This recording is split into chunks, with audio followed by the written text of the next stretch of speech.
നമസ്തേ, ഞാൻ ശിവൻ പാല brilliant studies സെൻറ്ററിൽ നിന്നും. ജെയ്മെയിൻ 2025 ഈ അധ്യയന വർഷത്തിലെ ബിടെക് പ്രൊഫഷണൽ കോഴ്സുകളിലോട്ടുള്ള ഏറ്റവും പ്രധാനപ്പെട്ട എൻട്രൻസ് എക്സാം. രാജ്യത്താകമാനമുള്ള 31ഓളം NITകൾ, ട്രിപ്പിൾ ഐറ്റുകൾ, സെൻട്രൽ ഫണ്ടഡ് ഇൻസ്റ്റിറ്റ്യൂട്ടുകളിലോട്ടൊക്കെ ജെയ്മെയിൻ 2025 ഓൾ ഇന്ത്യ റാങ്ക് ആണല്ലോ ഉപയോഗിക്കുന്നത്. ഒരു വിദ്യാർത്ഥിയുടെ ഏറ്റവും വലിയ സ്വപ്നമായ ഇന്ത്യയിലെ പ്രൊഫഷണൽ കോളേജുകളുടെയൊക്കെ ഏറ്റവും ഉദാത്തമായ മാതൃക IITകളിലോട്ടുള്ള പ്രവേശന പരീക്ഷയായ ജെയ് അഡ്വാൻസ്ഡിന് യോഗ്യത നേടുന്നതിനും ജെയ്മെയിൻ 2025 ക്വാളിഫൈ ചെയ്യേണ്ടതായിട്ടുണ്ട്. അപ്പോൾ ഒരു വിദ്യാർത്ഥിയെ സംബന്ധിച്ചോളവും ജെയ്മെയിന് 2 അവസരങ്ങൾ കിട്ടും. ഇപ്പോൾ നമുക്ക് ജനുവരി 22 മുതൽ തുടങ്ങുന്ന ഈ സെഷനും ഏപ്രിൽ 1 മുതൽ തുടങ്ങുന്ന അടുത്ത സെഷനും, ഈ 2 സെഷനിലെയും ഏറ്റവും ഉയർന്ന പേഴ്സൻറ്റേജ് സ്കോർ അനുസരിച്ചാണ് ജെയ്മെയിൻ 2025 ഭാവി തീരുമാനിക്കുക, ജെയ് അഡ്വാൻസ്ഡിൻ്റെയും.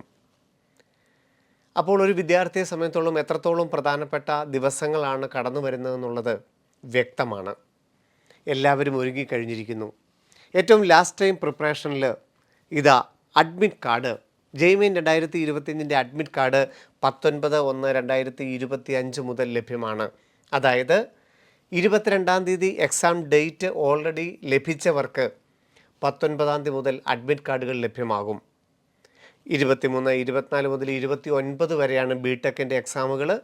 അതിൽ ഓരോ കുട്ടികൾക്കും ലഭിച്ചിരിക്കുന്ന ഡേറ്റിന് കൃത്യം 3 ദിവസം മുമ്പായിരിക്കും jemain.nta.nic.in എന്ന വെബ്സൈറ്റിൽ അഡ്മിറ്റ് കാർഡുകൾ ലഭ്യമാവുക. അതായത് എല്ലാ വിദ്യാർത്ഥികൾക്കും ഒരുമിച്ചായിരിക്കുകയില്ല. 22-ാം തീയതി എഴുതേണ്ട വിദ്യാർത്ഥികൾക്ക് ആദ്യം, പിന്നീട് ഓരോ ദിവസങ്ങൾ ഇടവിട്ട് 29-ാം തീയതി വരെയുള്ള വിദ്യാർത്ഥികൾക്ക് അഡ്മിറ്റ് കാർഡുകൾ ലഭ്യമാവും. അഡ്മിറ്റ് കാർഡുകൾ നമ്മൾ ഈ വെബ്സൈറ്റിൽ നിന്നും നമ്മുടെ ആപ്ലിക്കേഷൻ നമ്പറും ഡേറ്റ് ഓഫ് ബർത്തും അടിച്ച് നമുക്ക് ഡൗൺലോഡ് ചെയ്യാം. ഡൗൺലോഡ് ചെയ്ത് ഏതാണ്ട് 3 പേപ്പർ അല്ല 4 പേപ്പറൊക്കെ ആയിരിക്കും A4 സൈസ് പേപ്പറിൽ കിട്ടുക. നമുക്ക് ബ്ലാക്ക് ആൻഡ് വൈറ്റ് അല്ലെങ്കിൽ കളർ പ്രിൻ്റ് ഔട്ട് എടുക്കാം. ഏതാണെങ്കിലും യാതൊരു കുഴപ്പവുമില്ല. നിർബന്ധമായിട്ടും കളർ തന്നെ വേണമെന്ന് നിർബന്ധമൊന്നുമില്ല. അപ്പം അഡ്മിറ്റ് കാർഡുകളിൽ നമുക്ക് എന്തൊക്കെയാണ് ശ്രദ്ധിക്കാനുള്ളത്, എക്സാം ഹാളിൽ നമ്മൾ എന്തൊക്കെ ഡോക്യുമെൻറ്റ്സ് കൊണ്ടുപോകേണ്ടതായിട്ടുണ്ട്, അവിടെ എന്തൊക്കെയാണ് ശ്രദ്ധിക്കാനുള്ളതെന്ന് നമുക്കൊന്ന് നോക്കാം. ജെയ്മെയിൻ അഡ്മിറ്റ് കാർഡ് 3-4 പേജുകളായിരിക്കുമെന്ന് പറഞ്ഞു. അതിൽ ഏറ്റവും ആദ്യത്തെ 1-ാമത്തെ പേജാണ് നാം എക്സാം ഹാളിൽ കൊണ്ടുപോകേണ്ട അഡ്മിറ്റ് കാർഡ്. അത് ഒരു A4 സൈസ് പോർട്രേറ്റ് ആയിട്ട് ടോളായിട്ടുള്ള പ്രിൻ്റ് ഔട്ടാണ് നമ്മൾ എടുക്കേണ്ടത്. അതിൽ ടോപ്പ് നമ്മളുടെ കാൻഡിഡേറ്റിൻ്റെ ഫോട്ടോ മുതൽ ഏറ്റവും താഴെ സിഗ്നേച്ചറും തമ്പിംബ്രഷും ഇടേണ്ട വരുന്നത് ഒരൊറ്റ A4 സൈസിലായിരിക്കണം. അഡ്മിറ്റ് കാർഡിൽ പ്രൊവിഷണൽ അഡ്മിറ്റ് കാർഡെന്ന് രേഖപ്പെടുത്തിയിരിക്കും. എന്ന് പറഞ്ഞാൽ എല്ലാവർക്കും പ്രൊവിഷണൽ അഡ്മിറ്റ് കാർഡാണ് കിട്ടുന്നത്. എന്ന് പറഞ്ഞാൽ അതിൻ്റെ അർത്ഥം നമ്മൾ ഓൺലൈനായിട്ട് കൊടുത്തിരിക്കുന്ന നമ്മുടെ ഡീറ്റെയിൽസ് അനുസരിച്ചാണ് നമുക്ക് ഈ അഡ്മിറ്റ് കാർഡ് നമുക്ക് പ്രൊവൈഡ് ചെയ്തിരിക്കുന്നത്. നമ്മൾ കൊടുത്ത അഡ്രസ്സ്, നമ്മൾ കൊടുത്ത ഡേറ്റ് ഓഫ് ബർത്ത്, നമ്മൾ കൊടുത്ത അക്കാഡമിക് ക്വാളിഫിക്കേഷൻ, ഇതിനൊക്കെ അനുസരിച്ചാണ് തരുന്നത്. ഇതിൻ്റെയൊക്കെ വേരിഫിക്കേഷൻ നടക്കുന്നത് ജോസ സീറ്റ് അലോക്കേഷൻ സമയത്ത് ജൂൺ മാസത്തിലാണ്. ആ സർട്ടിഫിക്കറ്റുകളൊക്കെ വെരിഫൈ ചെയ്തതിന് ശേഷം മാത്രമേ നമ്മുടെ അഡ്മിഷൻ കൺഫേം ആവുകയുള്ളൂ. അതുകൊണ്ടാണ് ജെയ്മെയിൻ 2025 അഡ്മിറ്റ് കാർഡിൽ പ്രൊവിഷണൽ എന്ന് രേഖപ്പെടുത്തിയിരിക്കുന്നത്. അതെല്ലാവർക്കും അങ്ങനെ തന്നെ ആയിരിക്കും. അതുതന്നെയാണ് ഒറിജിനൽ അഡ്മിറ്റ് കാർഡ്. അതുതന്നെയാണ് നമ്മൾ എക്സാം ഹാളിൽ കൊണ്ടുപോകേണ്ടതും. ബിടെക്കിനും BArcനും ബി പ്ലാനിങ്ങിനും ഒക്കെ നമ്മൾ അപ്ലൈ ചെയ്തിട്ടുണ്ടെങ്കിൽ സെപ്പറേറ്റ് അഡ്മിറ്റ് കാർഡുകൾ നമുക്ക് ലഭ്യമാണ്. അത് നമ്മൾ പ്രിൻ്റ് ഔട്ട് എടുത്ത് സൂക്ഷിച്ച് വെക്കണം. കാരണം നമ്മൾ ഈ അഡ്മിറ്റ് കാർഡും എക്സ്ട്രാ നമുക്ക് തരുന്ന വർക്ക് ചെയ്യാൻ തരുന്ന പേപ്പറുകളും നമുക്ക് തിരിച്ചു കൊണ്ടുവരാനുള്ള അനുവാദമില്ല. ഇത് രണ്ടും നമ്മൾ എക്സാം സെൻറ്ററിൽ തന്നെ ഇട്ടിട്ടാണ് വരുന്നത്.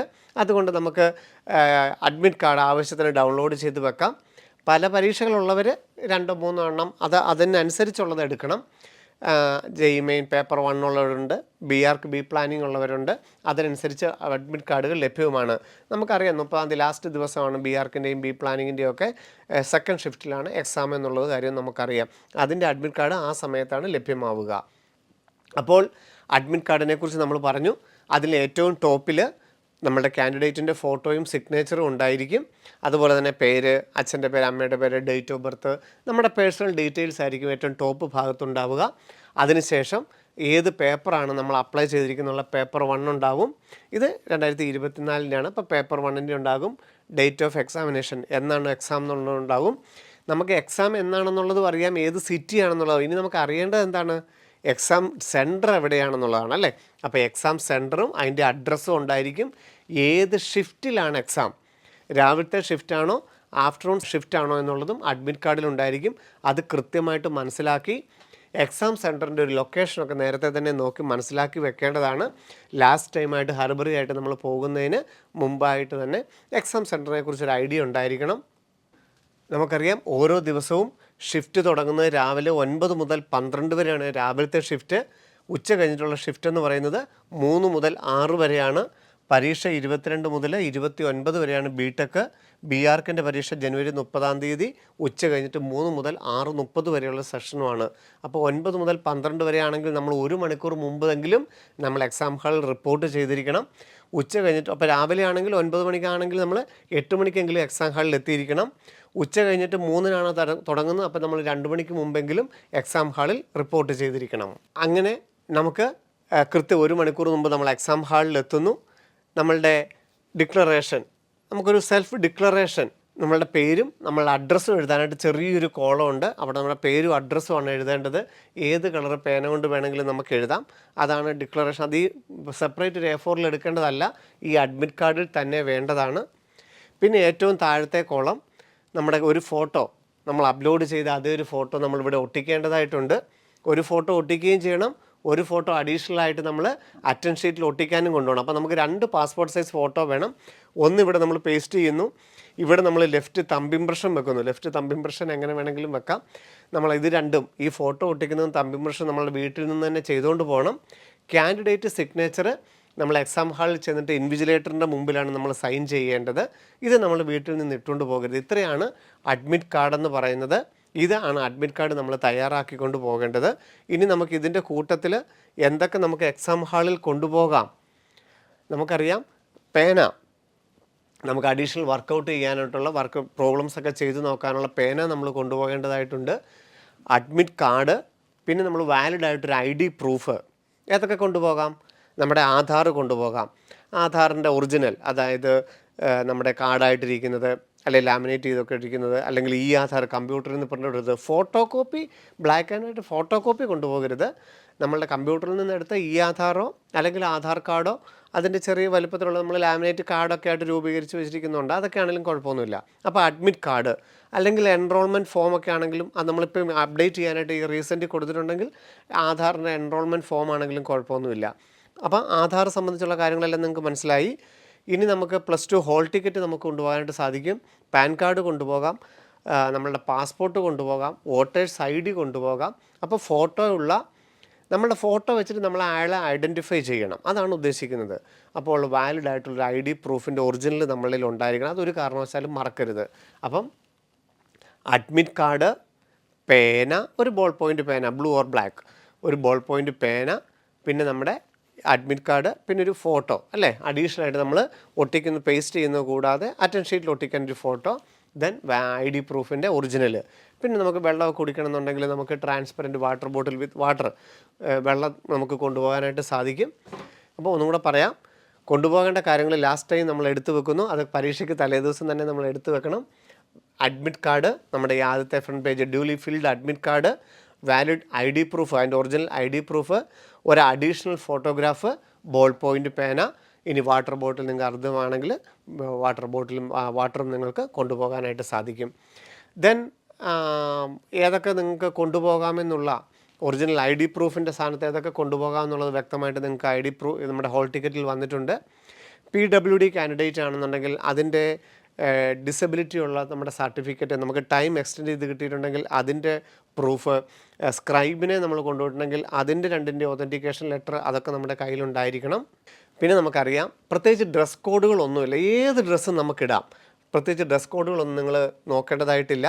പിന്നെ നമുക്കറിയാം മെറ്റലായിട്ടുള്ള യാതൊരു സംഭവങ്ങളും നമ്മുടെ ശരീരത്തിൽ ഉണ്ടാകാൻ പാടില്ല.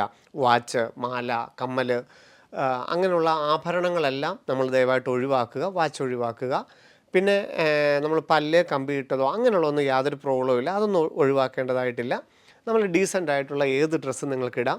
ഹൈ ഹീല്, ഷൂസ് അങ്ങനെയുള്ളതൊന്നും ദയവായിട്ട് ഒഴിവാക്കണം. സാധാരണ ചപ്പലിടുന്നതായിരിക്കും നല്ലത്. മെറ്റൽ പാർട്സുകൾ, ഇപ്പോൾ വലിയ ബട്ടൺസൊക്കെയുള്ള ഡ്രസ്സ് മെറ്റീരിയൽസ് ആണെന്നുണ്ടെങ്കിൽ അതൊക്കെ ഒഴിവാക്കുന്നതായിരിക്കും. നോർമലായിട്ടുള്ള ഏത് ഡ്രസ്സും നമുക്ക് ധരിച്ചുകൊണ്ട് തന്നെ നമുക്ക് എക്സാം ഹാളിൽ കൊണ്ടുപോകാം. പിന്നെ നമുക്ക് വർക്കൗട്ട് ചെയ്യാനുള്ള പേപ്പർ നമുക്ക് അഡീഷണൽ ഷീറ്റ് 6ഓളം ഷീറ്റ് നമുക്ക് തരും. ഓരോ ഷീറ്റിലും നമ്മളുടെ പേരും റോൾ നമ്പറും നമ്മൾ നേരത്തെ തന്നെ എഴുതി വെക്കുന്നു. അത് നമ്മൾ വർക്കൗട്ടൊക്കെ ചെയ്ത് കഴിഞ്ഞിട്ട് തിരിച്ച് പോരുന്ന സമയത്ത് അതും അഡ്മിറ്റ് കാർഡ് നമ്മൾ സെപ്പറേറ്റ് ബോക്സിനകത്ത് ഇട്ടിട്ടാണ് നമ്മൾ തിരിച്ച് വരുന്നത്. അപ്പം വളരെ വളരെ എളുപ്പത്തിൽ തന്നെ നമുക്ക് JEE Main 2025 ആദ്യത്തെ ഫ്രിസ്കിങ്, അതായത് നമ്മളുടെ ഐറിസ് ചെക്ക് ചെയ്യുന്നു, നമ്മളുടെ ഫോട്ടോ എടുക്കുന്നു, നമ്മളുടെ ബയോമെട്രിക് എടുക്കുന്നു, അതൊക്കെ വളരെ ഈസി ആയിട്ട് തന്നെ നടക്കും. 2024 ഏറ്റവും ഈസി ആയിട്ട് തന്നെ കുട്ടികൾക്ക് എല്ലാ എക്സാം ഹാളിൽ എഴുതാനുള്ള സംവിധാനങ്ങളാണ് എക്സാം ഹാളിൽ ഉണ്ടായിരുന്നത്. അതുകൊണ്ട് വാലിഡ് ID പ്രൂഫുമായിട്ട് നിങ്ങൾക്ക് ചെല്ലുന്ന എല്ലാവർക്കും, വിത്ത് അഡ്മിറ്റ് കാർഡ് ആയിട്ട് ചെല്ലുന്ന എല്ലാവർക്കും പരീക്ഷ ഏറ്റവും നല്ല ഈസി ആയിട്ട് എഴുതാനായിട്ട് സാധിക്കും. നിങ്ങൾക്ക് എക്സാം ഹാളിൽ 1 മണിക്കൂർ മുമ്പെങ്കിലും നിങ്ങൾ റിപ്പോർട്ട് ചെയ്യേണ്ടതാണ്. JEE Main 2025 എല്ലാ തയ്യാറെടുപ്പുകളും നമ്മൾ കംപ്ലീറ്റ് ചെയ്തിരിക്കുകയാണ്. എക്സാം നിങ്ങൾക്കറിയാം, ഫിസിക്സ്, കെമിസ്ട്രി, മാത്തമാറ്റിക്സ്. നമുക്ക് 2024 വരെയുള്ള നമ്മൾ ടോപ്പേഴ്സിനോട് ചോദിച്ചു കഴിഞ്ഞാൽ ടൈം ബൗണ്ട് ആകരുത്. നമ്മൾ ടൈമിൽ നമ്മൾ മാത്തമാറ്റിക്സൊക്കെ ലെങ്തി ക്വസ്റ്റ്യൻസ് ആയിരിക്കും. ഫിസിക്സ്, കെമിസ്ട്രി കമ്പാരിറ്റീവ്ലി വളരെ സിമ്പിളായിരിക്കും, നമുക്കറിയാം. പക്ഷേ മാത്തമാറ്റിക്സ് വളരെ ലെങ്തി ക്വസ്റ്റ്യൻസ് ആയിരിക്കും. അപ്പോൾ അങ്ങനെ മാത്തമാറ്റിക്സിൻ്റെ ക്വസ്റ്റ്യനകത്ത് വരുമ്പോൾ നിങ്ങൾ സമയം കൂടുതൽ അവിടെ ഉപയോഗിക്കരുത്. അതും വിത്തിൻ ടൈം ലിമിറ്റിൽ തന്നെ നിങ്ങൾക്ക് തീർക്കാനായിട്ട് സാധിക്കണം. മാത്തമാറ്റിക്സ് ലെങ്തി ഉണ്ടെങ്കിൽ പോലും അതിൽ നിന്ന് നമുക്ക് പിക്ക് ചെയ്യാൻ പറ്റുന്ന 12, 15, 20 ക്വസ്റ്റ്യൻസ് അതിനകത്ത് ഉണ്ടായിരിക്കും. അത് എത്രയും പെട്ടെന്ന് കണ്ടെത്തുക എന്നുള്ളതാണ് നമ്മൾ ചെയ്യേണ്ടത്. ഫിസിക്സും കെമിസ്ട്രിയും വളരെ എളുപ്പമായിരിക്കും. അതുകൊണ്ട് വളരെ അക്യുറേറ്റ് ആയിട്ട് നിങ്ങളുടെ പ്ലാനുകൾ നിങ്ങൾ എക്സാം ഹാളിൽ അത് ഇംപ്ലിമെൻറ്റ് ചെയ്യണം. കാരണം ഇത്രത്തോളം എക്സാമുകൾ എഴുതി നിങ്ങൾ പ്രാക്ടീസ് ചെയ്തിട്ടുണ്ട്. അതുകൊണ്ട് 1-2 ക്വസ്റ്റ്യൻ വളരെ ലെങ്തിയാണ് അല്ലെങ്കിൽ ഹാർഡാണെന്ന് വിചാരിച്ച് നിങ്ങൾ എൻ്റയർ ആ ടൈം അതിന് വേണ്ടിയിട്ട് വേസ്റ്റ് ചെയ്യരുത്. എത്രയും പെട്ടെന്ന് സ്കിപ്പ് ചെയ്ത് നിങ്ങൾക്ക് എല്ലാ ക്വസ്റ്റ്യനിലൂടെയും കടന്നു പോകാനുള്ള ഒരു ടൈം നിങ്ങളുടെ മനസ്സിൽ കാൽക്കുലേറ്റ് ചെയ്യണം. എല്ലാ ക്വസ്റ്റ്യൻസും ഞാൻ വായിച്ചിരിക്കും. വായിച്ച് അത് കൃത്യമായിട്ട് നമ്മൾ അനലൈസ് ചെയ്യുന്നുള്ളതിൻ്റെ ഒരു നമ്മൾ മാനസികമായിട്ട് എടുക്കുന്ന ഒരു തയ്യാറെടുപ്പ് ഉണ്ടായിരിക്കണം. അതുപോലെ 22-ാം തീയതി വൈകുന്നേരം മുതൽ നമുക്കറിയാം നമ്മുടെ JEE Main ചാനലിൽ ലൈവ് ഉണ്ടായിരിക്കും. അന്നത്തെ ക്വസ്റ്റിനെക്കുറിച്ചുള്ള വളരെ ഡീറ്റെയിൽഡ് ആയിട്ടുള്ള പരീക്ഷ എഴുതിയ വിദ്യാർത്ഥികളുടെ അതിൻ്റെ ഡീറ്റെയിൽഡ് ക്വസ്റ്റ്യൻ അനാലിസിസ് നമ്മുടെ ഫാക്കൽറ്റികളുടെ ലൈവ് സെക്ഷൻസ് ഉണ്ടായിരിക്കും. അപ്പം 22-ാം തീയതി മുതൽ എനിക്ക് തോന്നുന്നു ഈവനിങ് 6:30 അല്ല 6 o'clock കൂടിയാണ് ഈ ലൈവ് സെക്ഷൻ ആരംഭിക്കുന്നത്.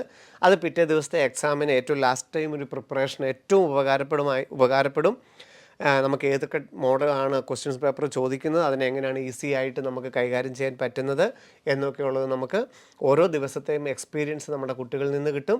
അത് ഫാക്കൽറ്റികൾ ആ ക്വസ്റ്റ്യൻ പേപ്പർ വളരെ ഡീറ്റെയിൽ ആയിട്ട് നമുക്ക് അനലൈസ് ചെയ്ത് തരികയും ചെയ്യും. അപ്പം ആ ലൈവ് സെക്ഷനിൽ നിങ്ങൾ പിറ്റേ 23-ാം തീയതി തൊട്ടുള്ളവർ വളരെ ഡീറ്റെയിൽ ആയിട്ട് നോക്കുകയാണെന്നുണ്ടെങ്കിൽ ആ എക്സാമിനെ നമുക്ക് ഫേസ് ചെയ്യാനായിട്ട് കൂടുതൽ അത് ആത്മവിശ്വാസം നൽകുന്നതായിരിക്കും. അപ്പം നമ്മൾ റെഡിയാണ്. JEE Main 2025 നമുക്കറിയാം 2024 NITകളിൽ, IITകളിൽ, IIITകളിലൊക്കെ പ്രവേശനം നേടിയ നമ്മുടെ കുട്ടികൾ ഏറ്റവും കോൺഫിഡൻ്റ് ആയിട്ട് ചെയ്ത ആദ്യ എക്സാമാണ് നിങ്ങൾക്കായിട്ട് കാത്തിരിക്കുന്നത്. അപ്പോൾ നമുക്ക് 100% വേണ്ടിയിട്ട് ശുഭാപ്തി വിശ്വാസത്തോടു കൂടി എല്ലാ ചോദ്യങ്ങളും വായിച്ച് കൃത്യമായി നമ്മൾ എല്ലാ സമയത്തിനനുസരിച്ച് നമ്മൾ ചെയ്യുമെന്നുള്ള കോൺഫിഡൻസോടുകൂടി അഡ്മിറ്റ് കാർഡ് അതിൻ്റെ ഡീറ്റെയിൽഡ് ഞാൻ പറഞ്ഞു കഴിഞ്ഞു, എന്തൊക്കെ കൊണ്ടുപോകണം എന്നുള്ളത്. അതൊക്കെ തയ്യാറാക്കി വെച്ച് നമുക്ക് എക്സാം ഹാളിലോട്ട് നമുക്ക് പ്രവേശിക്കാം. JEE Main 2025 ആദ്യ സെഷന് തയ്യാറെടുക്കുന്ന എല്ലാ വിദ്യാർത്ഥികൾക്കും ബ്രില്യൻ സ്റ്റഡി സെൻറ്ററിൻ്റെ എൻ്റെ ടീമിൻ്റെ ഫാക്കൽറ്റികളുടെയും മാനേജ്മെൻറ്റിൻ്റെയും സ്റ്റാഫിൻ്റെയും എല്ലാം ആശംസകൾ നേരുകയാണ്. വീണ്ടും നമുക്ക് ജനുവരി 22-ാം തീയതി വൈകുന്നേരം ലൈവ് സെഷനിൽ കണ്ടുമുട്ടാം. നന്ദി, നമസ്കാരം. Brilliant Study Center, India's #1 coaching center for NEET and JEE.